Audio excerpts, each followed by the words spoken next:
Ini penyakitnya anak bangsat.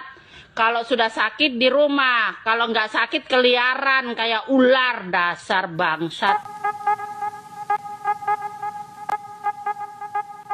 Halo CS-CSku, berjumpa kembali dengan manusia Madasude Easy Film, seorang narator abal-abal yang tidak ingin larut dalam kampanye membosankan 5 tahunan. Baiklah, berikut ini gua akan meringkas kisah hidup pendiri sekaligus pemain perkusi di band Slipknot bernama SoundCloud. Meski ia dikenal sangat ambisius dan arogan, tapi ia mampu membesarkan Slipknot hingga menjadi band paling disegani di seluruh dunia. Oke CS-CSku, sebelum kita mulai seperti biasa, kita intro dulu guys. Manakah kita mencari manusia, membotakkan mata, mengosongkan jiwa, saya kesunyian, tak lagi kau dengar. Inilah saatnya engkau melihatnya. Ikutlah bersamaku, berjalan bersamaku, dengan apa yang membara, dengan asap bermakna. Marilah harapan jadi kenyataan, marilah harapan jadi kenyataan. We're gonna revolt, we're gonna destroy. We're gonna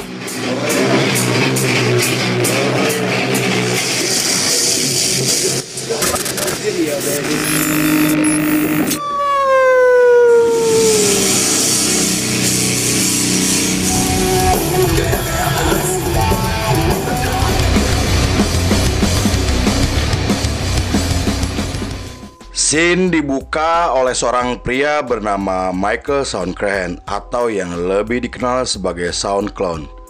Ia lahir pada 24 September 1969 di Iowa, Amerika dari pasangan Michael John Crahan dan Mary V. Crahan. Ia merupakan anak pertama dari 3 bersaudara yang dibesarkan oleh keluarga sederhana. Ayahnya bekerja sebagai karyawan di perusahaan swasta, sedangkan ibunya merupakan seorang perawat sekaligus ibu rumah tangga. Sejak kecil, Sound tidak pernah mendapatkan kasih sayang dari kedua orang tuanya karena mereka sibuk dengan pekerjaannya dan terpaksa menjadi dewasa yang membuatnya tidak memiliki teman dan sering menyendiri. Ia juga selalu dibully oleh teman sekelasnya hingga sering pulang dengan keadaan babak belur karena tidak berani melawan sang pembuli.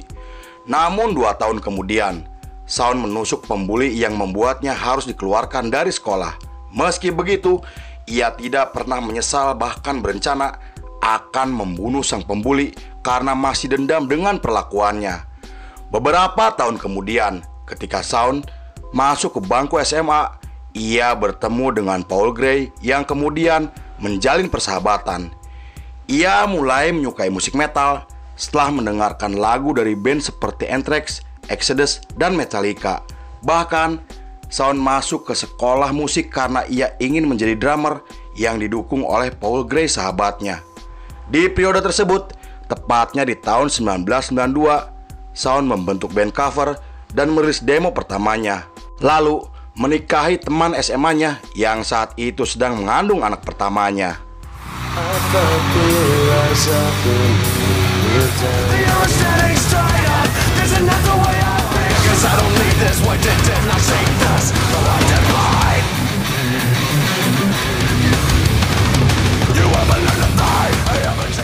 Sepanjang tahun tersebut hingga tahun 1994, Sound terus konsisten bersama bandnya dan sekali menemui Paul untuk nongkrong bersama.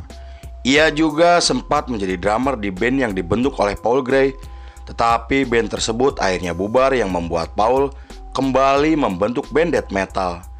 Pada tahun 1995, Sound bersama Paul Gray membentuk band bernama The Pale Ones.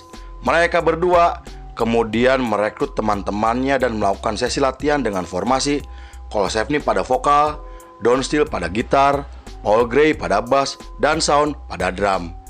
Di periode tersebut, Sound mulai mengenakan topeng badut ketika latihan untuk menyembunyikan groginya. Ia juga memakai nama SoundCloud sebagai nama panggungnya agar mudah diingat dan terdengar mengerikan. Saat ditanya, Sound mengungkapkan alasannya menyukai topeng badut karena terinspirasi oleh seorang pembunuh berantai dan ingin menjadi sosok pria tersebut dengan mengubah karakternya ketika di atas panggung. 2 bulan kemudian, Paul Gray merekrut seorang drummer bernama Joy Jordison karena ingin bereksperimen dengan menambahkan perkusi dan merekrut seorang gitaris agar mereka berbeda dengan band metal pada umumnya. Namun saat akan melakukan pertunjukan, panitia meminta mereka untuk mengganti nama bandnya karena nama sebelumnya telah digunakan oleh band lain. Saat itu mereka memilih nama Melt dan tampil dengan formasi Cole Sapney pada vokal dan perkusi, Donnie Steele pada gitar, Josh pada gitar 2, Paul Gray pada bass, Shawn pada perkusi, dan Joy Jordison pada drum. Kemunculan mereka langsung menjadi pusat perhatian karena aksi panggungnya yang menarik dan topeng mereka yang unik atas saran dari Shawn untuk menyembunyikan identitas para personilnya.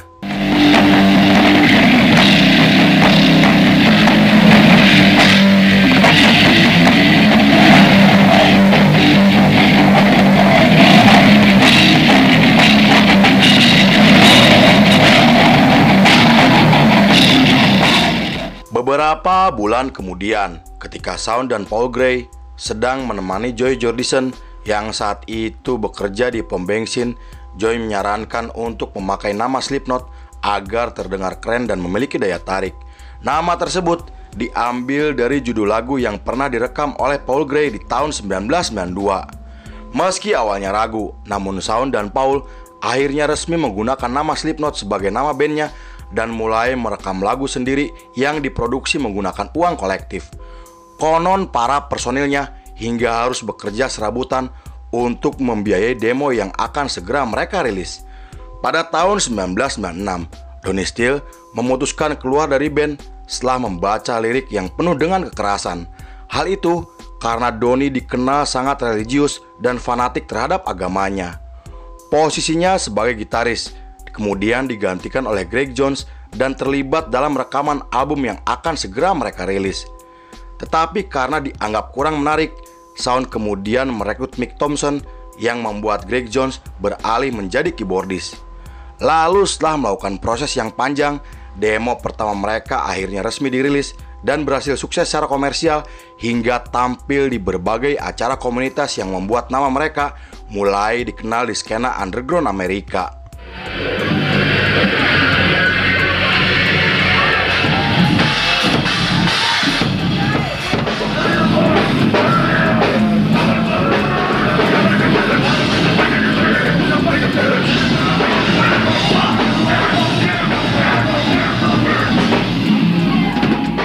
Pada tahun 1997, Shawn merekrut seorang vokalis sekaligus musisi multitalenta bernama Corey Taylor.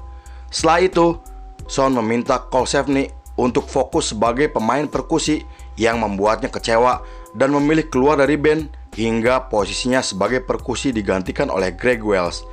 Pada tahun 1998, mereka kembali melakukan pergantian personil setelah bergabung dengan label Amerika.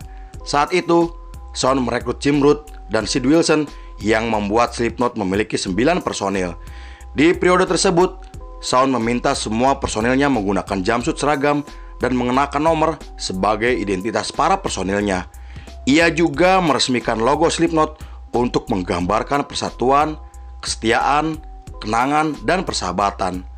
Meskipun Shawn sendiri bukan pemimpin di band Slipknot, namun semua keputusannya merupakan hal yang mutlak dan harus dituruti oleh semua personilnya termasuk Paul Gray. Di sisi lain, mereka mulai terlibat permusuhan dengan band metal bernama Mushroomhead.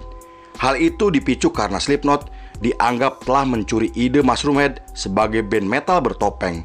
Tetapi Shawn membantah tuduhan tersebut dengan mengatakan jika Slipknot adalah band pertama yang menggunakan topeng.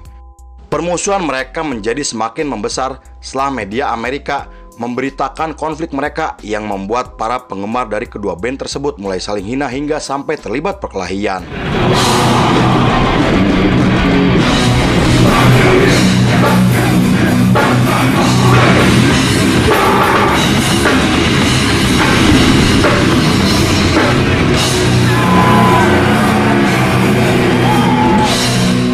Pada tahun 1999, Slipknot merilis album pertamanya dengan menampilkan satu lagu yang sangat terkenal.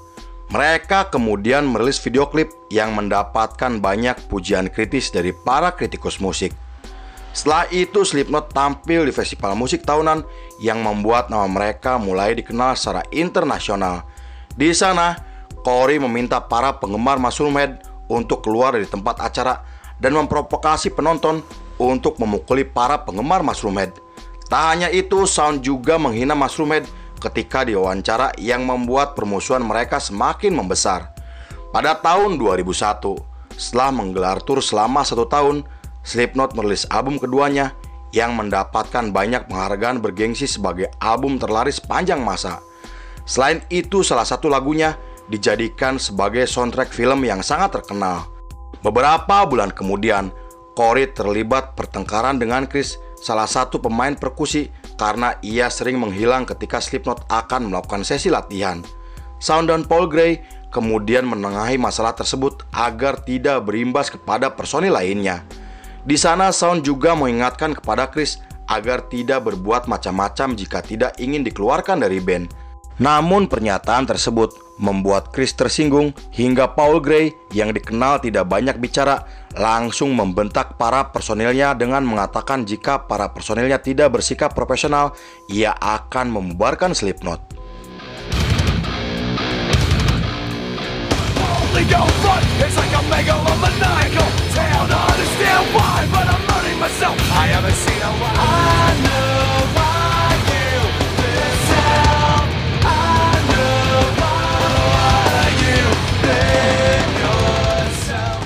Pada tahun 2002, mereka memutuskan untuk vakum sementara akibat situasi internal yang semakin memanas. Karena hal itu, Shawn membentuk band proyek dengan teman dekatnya dan mulai tampil di acara komunitas. Shawn juga mendirikan label sendiri dan merekrut beberapa band metalcore yang sedang berkembang. Saat diwawancara, Shawn mengatakan jika ia tidak mengetahui masa depan Slipknot karena semua keputusannya ada di Paul Gray dan ia lebih memilih fokus menjadi seorang produser hingga berencana akan membuat film sendiri untuk mewujudkan impian masa kecilnya. Pada tahun 2003, salah satu lagu mereka menimbulkan kontroversi karena lagunya diduga membuat 2 remaja melakukan pembunuhan.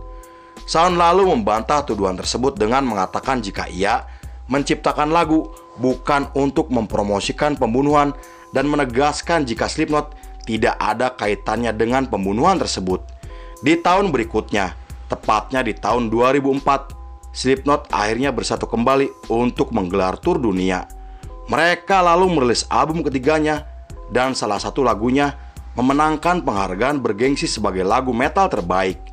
Tetapi di tahun 2005, mereka kembali memilih vakum sementara setelah Corey dan Joy Jordison terlibat pertengkaran karena perbedaan pendapat. Shawn yang tidak ingin larut dalam masalah internal memutuskan memulai karirnya sebagai sutradara dan merilis film dokumenter yang menampilkan perjalanan Slipknot sedang menggelar tur dunia.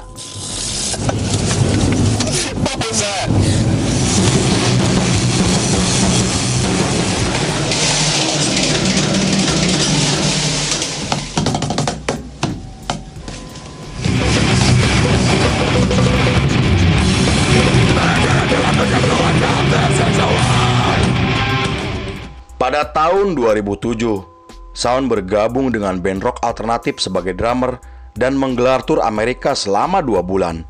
Band tersebut juga merilis EP pertamanya yang tidak begitu berhasil hingga bergabung dengan label rekaman independen. Di tahun berikutnya, Slipknot akhirnya muncul kembali dengan merilis album keempatnya. Album tersebut menjadi nomor 1 di 5 negara sampai kembali mendapatkan penghargaan bergengsi sebagai album metal terbaik. Setelah itu mereka menggelar tur dunia selama 10 bulan dan sempat vakum sementara demi kesehatan para personilnya. Selama vakum, Shawn yang seorang produser mengerjakan banyak proyek band lain termasuk album remix milik Bring Me The Horizon. Ia juga berkolaborasi di lagu Bring Me The Horizon dan Sweet Child Challenge yang membuatnya disegani oleh para musisi metal di Amerika. Di sisi lain, Shawn mengajari drum kepada anaknya bernama Simon dan meminta Joy Jordison untuk melatih anaknya. Lalu pada tahun 2010, Shawn bersedih setelah mendapatkan kabar jika sahabat terbaiknya Paul Gray meninggal dunia akibat overdosis. Kematian Paul menyebar ke seluruh dunia yang membuat semua personil dan teman-temannya sangat bersedih. Upacara pemakamannya dihadiri oleh para musisi terkenal termasuk personil Mushroomhead yang sempat terlibat konflik selama bertahun-tahun. Bahkan para personil Mushroomhead mempostingkan ucapan bela sungkawa dan mengatakan jika permusuhan antara Mushroomhead dan Slipknot harus diakhiri segera mungkin. 3 hari setelah kematian Paul, mereka mengadakan konferensi pers tanpa menggunakan topeng untuk pertama kalinya dan merilis DVD sebagai penghormatan untuk mendiang Paul Gray. It's really hard, him not being here all the time. Hail Paul Gray. Camouflage for what resembles. So if you love me, let me go. I think I made it very clear. I don't see a day that I won't want to do this anymore, but I mean, eventually I know Pada tahun 2011, Shawn merekrut Donnie Steele untuk menggantikan Paul selama tur berlangsung. Shawn juga mulai sibuk dengan pekerjaan barunya sebagai sutradara film dan membentuk band baru bersama teman-temannya. Namun pada tahun 2013, Slipknot mengumumkan jika Joey Jordison telah keluar dari band karena alasan pribadi. Hal itu menimbulkan banyak pertanyaan hingga menuduh Shawn menjadi dalang atas kepergian Joey Jordison dari Slipknot. Beberapa hari kemudian, Shawn membantah tuduhan tersebut karena ia dan Joey Jordison tidak memiliki masalah dan masih berteman baik karena ia sering datang ke rumahnya bersama anak laki-lakinya. Sepanjang tahun tersebut hingga tahun 2020, Shawn dan Slipknot telah menggelar banyak pertunjukan dan merilis album kelimanya. Mereka juga merekrut 2 personel baru yang identitasnya masih dirahasiakan. Selain itu, Shawn juga telah merilis film sendiri yang diadaptasi dari buku novel dan menjadi sutradara untuk video klip band metalcore Amerika. Pada tahun 2021, Joey Jordison dinyatakan meninggal dunia akibat penyakit yang telah ia derita selama bertahun-tahun. Kehilangan teman baiknya membuat Shawn sangat terpukul karena sebelumnya ia telah kehilangan putri bungsunya yang meninggal akibat penggunaan obat terlarang. Lalu saat diwawancara, Shawn mengatakan jika ia sangat bersedih karena harus kembali kehilangan orang yang ia cintai dan Joey sendiri telah dianggap seperti saudaranya sendiri walaupun sudah tidak bersama Slipknot. Lalu setelah vakum selama beberapa bulan, Slipknot akhirnya menggelar tur dan merilis album ketujuhnya di tahun 2022.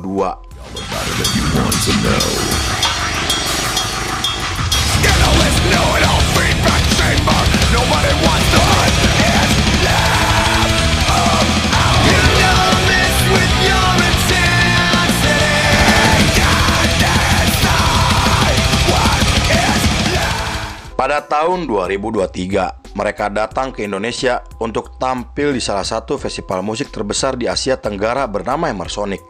Dalam acara tersebut, mereka tampil sangat agresif dengan membawakan lagu terbaiknya yang berhasil menghibur para metalhead Indonesia.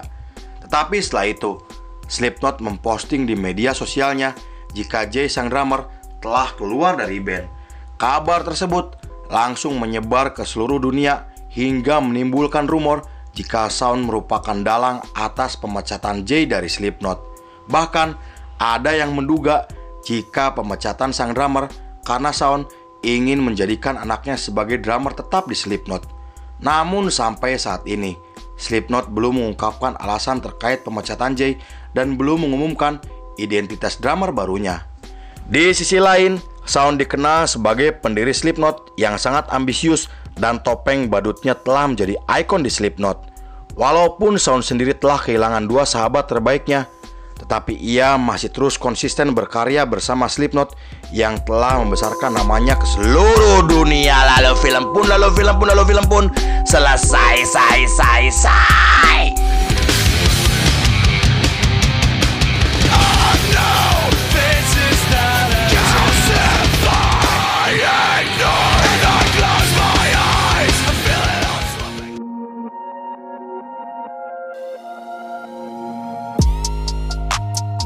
Topeng merupakan representasi dari apa yang ingin Anda tampilkan menjadi diri sendiri. Sound keren. Oke CS-CS-ku, terima kasih sudah menyaksikan ringkasan ini nggak selesai. Saya beserta jajaran Berandal Malam kembali pamit undur diri, sampai jumpa di episode berikutnya. Bye bye, ampura.